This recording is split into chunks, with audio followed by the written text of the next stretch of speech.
સ્વાગત છે આપનું મારી યુટ્યુબ ચેનલ સ્ટડી પોઈન્ટમાં. Please like, share and subscribe and press bell icon for daily updates. મિત્રો, આજે આપણે એક નવા ટોપિક સાથે શરૂઆત કરીએ જેનું નામ છે આર્ટિકલ્સ. તો આર્ટિકલ્સ કોને કહેવાય? તો નાઉનની પહેલા આવીને તેના અર્થને અનિશ્ચિત અથવા તો નિશ્ચિત બનાવે તે શબ્દને આર્ટિકલ એટલે કે ઉપપદ કહેવાય છે. અંગ્રેજી ભાષામાં કુલ 26 મૂળાક્ષરો આવેલા છે. 26 મૂળાક્ષરો કયા? તો આપણે જે ABCD બોલીએ છીએ A to Z સુધી તે 26 મૂળાક્ષરો. તેમાંથી 21 સ્વર છે અને 5 વ્યંજન છે. સ્વર કયા કયા છે? તો અહીંયા લખેલા છે A-E-I-O-U. સ્વરને અંગ્રેજીમાં કહેવાય છે વોવેલ. તો સ્વર કોને કહેવાય? તો સ્વર બોલતી વખતે જ્યારે આપણે જીભમાંથી મતલબ કે મોઢામાંથી અવાજ કરીએ, સ્વર બોલીએ, ત્યારે હવાનો પ્રવાહ ક્યાં અટકતો નથી અને સીધો સ્વર બોલાઈ જાય છે. જીભ કોઈ પણ જગ્યાએ અડતી નથી. એવા જે શબ્દો છે, અક્ષર છે, તેને આપણે સ્વર કહીશું. અને વ્યંજન એટલે કે બીજા જે પણ અક્ષર છે જે આપણે બોલવા જઈએ છીએ તો હોઠ, દાંત કે ક્યાંક ને ક્યાંક મોઢામાં હવાનો પ્રવાહ અડકે છે, તેના કારણે તેને વ્યંજન કહીએ છીએ. તો અંગ્રેજીમાં સ્વર આવેલા છે 5 A-E-I-O-U અને વ્યંજન છે 21 જેને અંગ્રેજીમાં કહેવાય કોન્સોનન્ટ્સ. તો અંગ્રેજી મૂળાક્ષરમાં સ્વર સિવાયના જેટલા પણ મૂળાક્ષરો છે તે બધા વ્યંજન છે. પછી આગળ જોઈએ ટાઈપ્સ ઓફ આર્ટિકલ. એટલે આર્ટિકલના પ્રકાર કેટલા? એ એન્ડ ધ એ 3 આર્ટિકલ મુખ્ય છે. તો એ પ્રકાર નથી. પ્રકાર તો મુખ્ય 2 છે, ઇનડિફાઇનાઇટ આર્ટિકલ અને ડિફાઇનાઇટ આર્ટિકલ.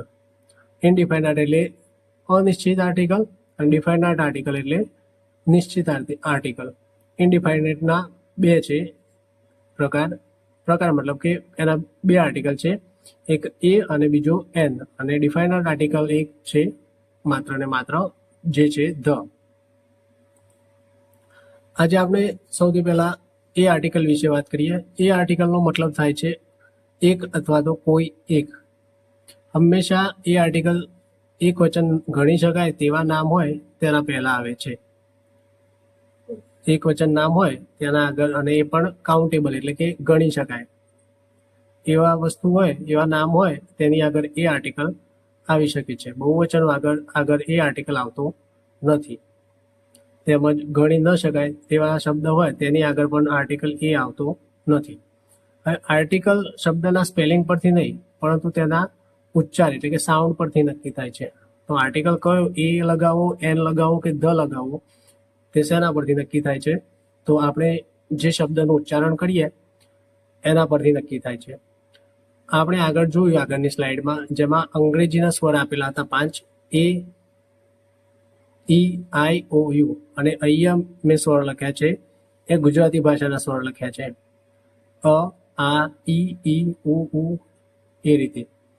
તો તમને એમ થશે કેમ અહીંયા લખ્યા છે? તો આપણે જે અંગ્રેજીમાં નક્કી કરીશું આર્ટિકલ કેવી રીતે અને કયો મૂકવાનો છે, તો એ આપણે જ્યારે શબ્દ વાંચશું તો તેનું ઉચ્ચારણ જો આ ગુજરાતીના સ્વર પ્રમાણે થતું હશે ત્યારે આપણે આર્ટિકલ એન મૂકીશું, તેના સિવાય આપણે આર્ટિકલ એ મૂકીશું. એટલે કે વોવેલના સાઉન્ડ પર નિર્ધારિત કરે છે કે કયો આર્ટિકલ મૂકવો. વોવેલ એટલે કે સ્વરનો ઉચ્ચાર થાય તો એન આર્ટિકલ આવે, અને કોન્સોનન્ટ એટલે કે વ્યંજનનો ઉચ્ચાર થાય તો આર્ટિકલ એ આવે. પછી આગળ જોઈએ, સૌથી પહેલો નિયમ જોઈએ તો જે શબ્દનો ઉચ્ચાર વ્યંજનથી થતો હોય તે નામ આગળ એ આર્ટિકલ આવે. તો અહીંયા a boy, a pen, a girl. તો અહીંયા એ આર્ટિકલ પછી નામ આપેલું છે બોય. બોય એટલે કે છોકરો, પણ આપણે છોકરાનો ઉચ્ચાર નહીં કરવાનો, આપણે બોય બોલીએ છીએ તો તેમાં બ આવે છે, એટલા માટે તેની આગળ એ આર્ટિકલ આવશે. પછી છે અ પેન એટલે કે પનો ઉચ્ચાર થાય છે, જે પ છે એ એક વ્યંજન છે, એટલા માટે તેની આગળ એ આર્ટિકલ. એ જ રીતે અ ગર્લ એટલે અહીંયા પણ ગર્લની અંદર આગળ જે પહેલો અક્ષર આવે છે તે ગનો ઉચ્ચાર થાય છે, એટલા માટે એ આર્ટિકલ આવે છે. એ જ રીતે વાક્યના એક્ઝામ્પલ જોઈ લઈએ. આઈ હેવ અ પેન મતલબ કે મારી પાસે એક પેન છે. તો અહીંયા એકના અર્થમાં પણ અહીંયા એ આર્ટિકલ વપરાય છે કે મારી પાસે એક પેન છે. આ જ વાક્યને વન એટલે કે આઈ હેવ વન પેન એ રીતે પણ લખી શકાય. પછી બીજું વાક્ય છે સી ઇઝ અ ટીચર, મતલબ કે તેણીની એક શિક્ષિકા છે. તો અહીંયા પણ એ આર્ટિકલ છે તેનો મતલબ થાય છે એક, એ રીતે પણ અહીંયા વપરાય છે. પછી બીજો નિયમ જોઈએ તો વોવેલ નહીં, વોવેલ લેટર નહીં, પરંતુ વોવેલ સાઉન્ડ જુઓ. તો એટલે વોવેલ એટલે કે સ્વર, તો સ્વર જે આગળ આપેલો છે તે નહીં જોવાનું, પરંતુ વોવેલનો સાઉન્ડ એટલે કે ઉચ્ચાર કેવો થાય છે, સ્વરનો ઉચ્ચાર થાય છે એના આધારે આર્ટિકલ કયો મૂકવો તે નક્કી કરવાનો હોય છે. અહીંયા શબ્દનો ઉચ્ચાર ગુજરાતી સ્વરથી થતો હોય ત્યારે આર્ટિકલ એ વપરાય છે, ભલેને શબ્દનો પ્રથમ અક્ષર અંગ્રેજીનો સ્વર હોય. હવે આ વાક્યમાં કન્ફ્યુઝન જેવું કશું જ નથી, માત્ર એટલું જ કહેવા માંગે છે કે અહીંયા જો એક્ઝામ્પલ આપેલું છે અ યુનિવર્સિટી, તો અહીંયા યુ છે એ અંગ્રેજી ભાષાનો સ્વર છે. તો તમને પ્રશ્ન થયો કેમ એની આગળ એન આર્ટિકલ ના આવ્યો? કારણ કે અહીંયા યુનો ઉચ્ચાર થાય છે યુ એટલે કે જે ગુજરાતી ભાષાના સ્વર છે તેમાંથી થતો નથી, પરંતુ યુ એટલે કે ય થાય છે. જે ય છે એ ગુજરાતી ભાષાનો વ્યંજન છે, એટલા માટે આપણે ઉચ્ચાર જે રીતે થાય એના આધારે આર્ટિકલ મૂકીએ છીએ. પછી બીજું છે અ યુરોપિયન કન્ટ્રી, મતલબ કે યુરોપિયન દેશ. અહીંયા પણ યનો ઉચ્ચાર થાય છે એટલા માટે આર્ટિકલ એ આવે છે. પછી ત્રીજું છે અ 1 રૂપી નોટ. અહીંયા ઓ છે, ઓ પણ એક અંગ્રેજી ભાષાનો સ્વર છે, પરંતુ તેનું ઉચ્ચારણ વ થી થાય છે, જે વ ગુજરાતી ભાષાનો વ્યંજન છે, એટલા માટે તેની આગળ અ આર્ટિકલ આવે છે. એક સેન્ટેન્સ જોયું છે C wants to join a university after school. અહીંયા જો યુનિવર્સિટી આગળ એ આર્ટિકલ આવેલો છે. કારણ એટલું જ છે કે તેનો ઉચ્ચાર યથી થાય છે, ય ધ્વનિથી થાય છે, જે ય ગુજરાતી ભાષાનો વ્યંજન છે. આગળ જોઈએ પછી નિયમ 3, વ્યવસાય બતાવતા નામ પહેલા આર્ટિકલ એ આવે છે. વ્યવસાય એટલે કે બધા કોઈક ને કોઈક પ્રોફેશનમાં હોય છે, કોઈ શિક્ષક હોય, ડૉક્ટર હોય, ખેડૂત હોય કે કંઈ પણ. તો અહીંયા એ જ કહેવા માંગે છે કે વ્યવસાય બતાવતા નામ હોય તેની પહેલા આર્ટિકલ એ આવે છે, જે સ્વર અને વ્યંજનને ધ્યાનમાં રાખીને આપણે આર્ટિકલ લગાવતા હોઈએ છીએ. તો હી ઇઝ અ ટીચર, તો ટીચરમાં ટ ઉચ્ચાર થાય છે એટલે એ આર્ટિકલ. પછી she is a doctor, I am a farmer, અને ચોથું છે Ratan Tata was a businessman. હવે અહીંયા વોઝ છે એટલા માટે કે કારણ કે એ ભૂતકાળની વાત છે, તે બિઝનેસમેન હતા, અત્યારે હયાત નથી, એટલા માટે વોઝ લગાવેલું છે. પછી આગળ નેક્સ્ટ નિયમ જોઈએ, નિયમ નંબર 4, સર્ટેન નંબર્સ અને ક્વોન્ટિટી. સર્ટેન એટલે ચોક્કસ સંખ્યા દર્શાવતા હોય અને ક્વોન્ટિટી દર્શાવતા હોય તેની આગળ આર્ટિકલ એ આવે છે, જેમાં 100 એટલે કે 100, આપણે 100 રૂપિયા કહીએ છીએ, પરંતુ 100 એ રૂપિયા એ રીતે કહેવાય. પછી 1000 એટલે કે 1000. પછી અ ડઝન એટલે કે 1 ડઝન. 1 ડઝનમાં કેટલા નંગ આવે? 12. અ મિલિયન એટલે કે મિલિયન એટલે 10 લાખ થાય, એટલે કે 1 મિલિયન. એનો મતલબ થાય 1 પણ થાય, એટલે 1 મિલિયન એની વાત છે. બાકી મિલિયન એટલે તો 10 લાખ થાય. પછી વાક્યમાં છે 100 સ્ટુડન્ટ એટલે 100 સ્ટુડન્ટ્સ નહીં, 100 વિદ્યાર્થી નહીં, 100 વિદ્યાર્થી. પછી બીજું વાક્ય છે અ ડઝન બનાના, મતલબ કે 1 ડઝન કેળા. આગળ બીજો નિયમ જોઈએ, નિયમ નંબર 5, રેટ અથવા તો પ્રાઇસ દર્શાવવા માટે. તો એના એક્ઝામ્પલ આપ્યા છે. આગળ જે રૂપિયાનો સિમ્બોલ છે, ₹50 અ કિલો એટલે કે 1 કિલોના 50 રૂપિયા. અહીંયા ₹50 પર કિલો એ રીતે પણ વંચાય. પર કિલોનો મતલબ થાય કે 1 કિલો એ 50 રૂપિયા. એ જ રીતે પર કિલો ના લખવો હોય તો તેની બદલે આપણે અ કિલો લખી શકીએ, ₹50 અ કિલો. પછી બીજું છે ટ્વાઇસ અ ડે, ટ્વાઇસ એટલે કે 2 વાર, દિવસમાં 2 વાર. જનરલી આપણે ડૉક્ટર જોડે જઈએ તો ડૉક્ટર દિવસમાં 3 વારની દવા લખી આપે છે, એ રીતે આ છે ટ્વાઇસ અ ડે, મતલબ કે દિવસમાં 2 વાર. પછી એક્ઝામ્પલ આપેલા છે, મેંગોઝ આર ₹50 અ કિલો, મતલબ કે કેરી એ 50 રૂપિયા કિલો છે. બીજું વાક્ય છે the petrol is sold at a rate of ₹100 per litre. તો અહીંયા અ રેટ ઓફ આપેલું છે, એટલે કે ₹100 1 લીટર આપણને પેટ્રોલ મળે છે. તો પેટ્રોલ છે એ પેટ્રોલ ₹100 એ 1 લીટર વેચાય છે એમ થાય. અને ત્રીજું વાક્ય છે I bought a litre of milk, મતલબ કે મેં 1 લીટર દૂધ ખરીદ્યું. અહીંયા I bought 1 litre of milk એ પણ બની શકે, પરંતુ 1ની જગ્યાએ કેટલીક વાર આપણે આર્ટિકલનો ઉપયોગ કરીએ છીએ, કારણ કે આગળ જોયું એનો મતલબ 1 થાય છે. નિયમ નંબર 6 જોઈએ. સર્ટેન ફ્રેઝ એટલે કે કેટલાક ચોક્કસ શબ્દાંશ હોય, મતલબ આખું વાક્ય ના હોય પરંતુ 2-3 શબ્દો ભેગા થઈને એક શબ્દાંશ બનતો હોય. તેમાં પણ જુઓ અહીંયા ઇન અ હરી એટલે કે ઉતાવળમાં જ. પછી ટેક અ બ્રેક મતલબ કે બ્રેક એટલે કે વચ્ચે વિરામ લેવાની વાત છે. પછી હેવ અ બાથ એટલે કે નાહવાની વાત છે. અને હેવ અ ગુડ ટાઈમ, આપણે ઘણી વાર કહીએ હેવ અ ગુડ ડે, એ રીતે હેવ અ ગુડ ટાઈમ. તો એમાં સર્ટેન કેટલાક ફ્રેઝ આપેલા છે, તેમાં વચ્ચે આર્ટિકલ એ આવે છે. પછી નિયમ નંબર 7 છે before Mr and Mrs when unknown, મતલબ કે મિસ્ટર અને મિસિસ કોઈ પણ વ્યક્તિ હોય, જનરલી વ્યક્તિવાચક નામ હોય તેની આગળ આર્ટિકલ આવતું નથી, પરંતુ એક અપવાદ તરીકે આર્ટિકલ આવે છે કે જ્યારે તે વ્યક્તિ આપણા માટે અજાણ હોય ત્યારે કોઈકના હાથમાં આર્ટિકલ એ આવે છે. Mister Shah came to meet you, મતલબ કે કોઈક મિસ્ટર શાહ તમને મળવા માટે આવ્યા. પછી બીજું વાક્ય છે Saurav called while you were out, મતલબ કે તમે બહાર હતા ત્યારે કોઈક સૌરવનો કોલ આવ્યો. તો જે અહીંયા એ આર્ટિકલ વપરાયું છે વ્યક્તિવાચક નામની આગળ, તે એ આર્ટિકલ એવું દર્શાવે છે કે કોઈક જેને આપણે જાણતા નથી, કે આપણા ઘરવાળા પણ જાણતા નથી, કોઈક તમને મળવા આવ્યું છે. તો એ જ રીતે કોઈક સૌરવ અથવા તો કોઈક મિસ્ટર શાહ તમને મળવા આવે છે, અથવા તો કોઈક સૌરવનો કોલ આવ્યો હતો જ્યારે તમે બહાર ગયા હતા ત્યારે. ઘણીવાર એવું બને છે કે આપણો ફોન ઘરે હોય ને કોઈક અનનોન પર્સનનો વ્યક્તિનો કોલ આવે ત્યારે ઘરવાળા કહે છે કે કોઈકનો ફોન આવ્યો હતો. એ રીતે એ સંદર્ભે વ્યક્તિવાચક નામ આગળ આર્ટિકલ લાગે છે. બાકી જનરલી આમ વ્યક્તિવાચક નામ આગળ કોઈ પણ આર્ટિકલ આવતો નથી, એ એન ધ કોઈ પણ આર્ટિકલ આવતો નથી.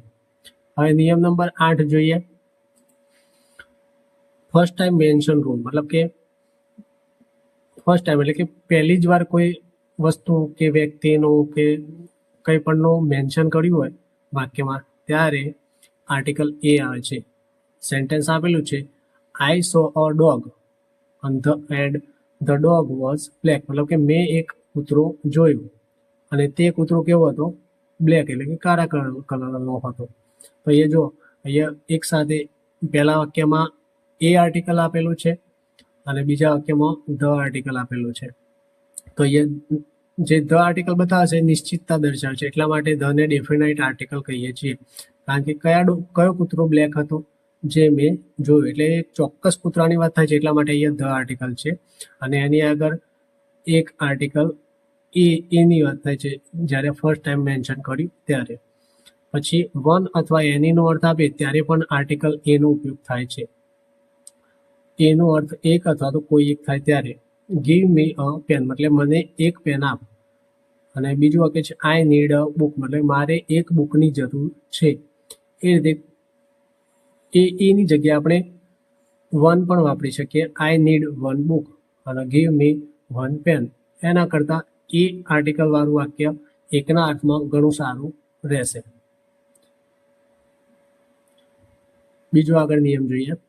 નિયમ નંબર 9. વિશેષણ પહેલા પણ એ આર્ટિકલ વપરાય છે, જેમાં વિશેષણ પછી નામ હોવું જરૂરી છે. એકલું વિશેષણ હોય તો આર્ટિકલ લાગતો નથી. આપણે પાર્ટ ઓફ સ્પીચમાં વિશેષણ નામ એ બધું સમજી ગયા છીએ, એટલે વધારે ખ્યાલ આવશે. She is a beautiful girl, મતલબ કે તેણીની એક સુંદર છોકરી છે.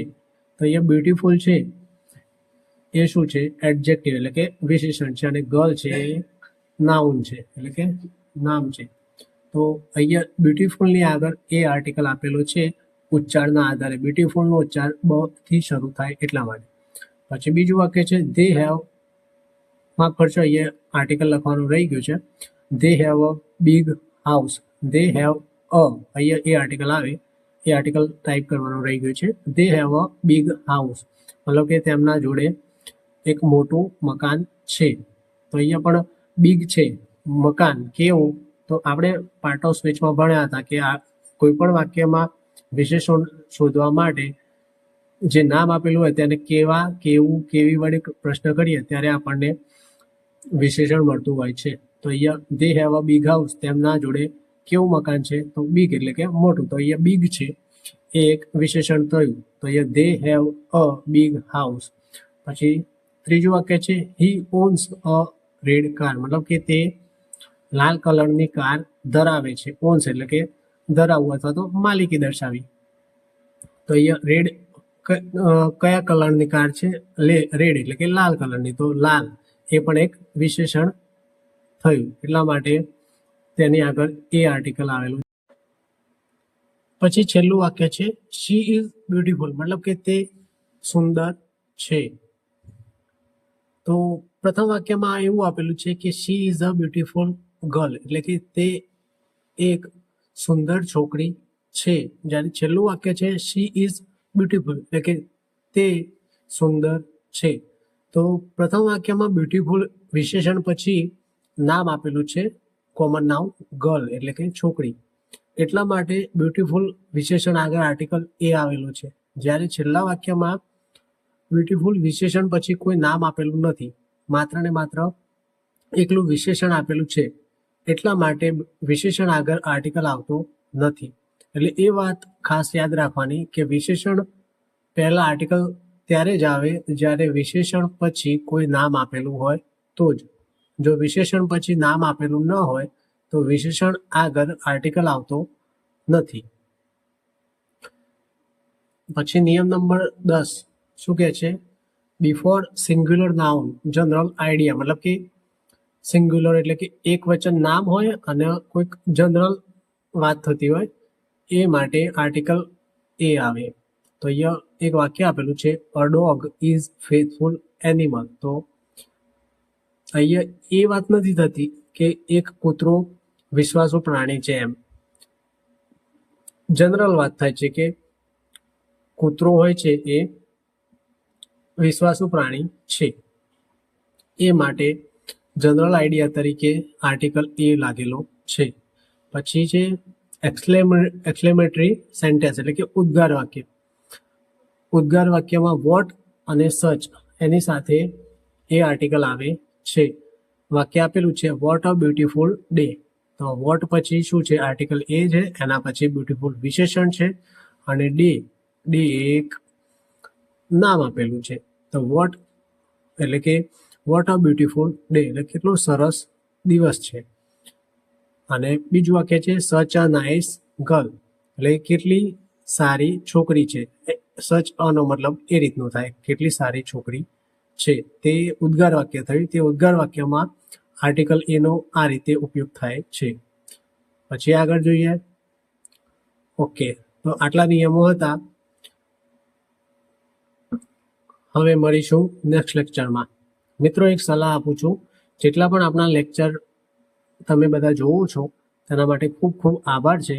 અને તમે એક ચોપડો બનાવી લેજો, જેમાં જેટલું પણ તમે વિડીયોમાં જુઓ એ બધું તમે એક ચોપડામાં તમારા અક્ષરે હાથેથી લખી દેજો, જેથી ધીમે ધીમે એક વિડીયો કરીને એમ એક મહિનો જશે તો 30 વિડીયો થશે. મારું રોજનું એક લેક્ચર તો આવશે. તો તમે એક સમયે જોશો તો તમારો એક આખી ચોપડો તૈયાર થઈ જશે, જે ઇંગ્લિશ ગ્રામરનો. તમે દિલથી શીખવા માંગતા હોય તો એ સલાહ પ્રમાણે કામ કરજો અને એક ચોપડો બનાવજો. પછી તમે એ ચોપડો ભવિષ્યમાં પણ તમે એમાંથી શીખી શકો છો અને બીજા કોઈ વ્યક્તિને પણ કામ લાગી શકે છે. અને તમારે રિવિઝન કરવા માટે આસાની રહેશે. ઘરી મોબાઈલ તો યુટ્યુબનું ચેનલ ખોલવાની ને એ બધું કરવું, એના કરતાં રિવિઝન માટે તમારો એક ચોપડો બનાવેલો હોય તો ઝડપી એમાં રિવિઝન પણ થાય. તો આશા રાખું કે તમે એક ચોપડો બનાવી લેજો, જેનાથી તમને તેનો લાભ થાય. તો મળીશું હવે આવતીકાલે નેક્સ્ટ લેક્ચરમાં. ત્યાં સુધી આવજો અને ચેનલને લાઈક કરો, શેર કરો, સબસ્ક્રાઈબ કરો.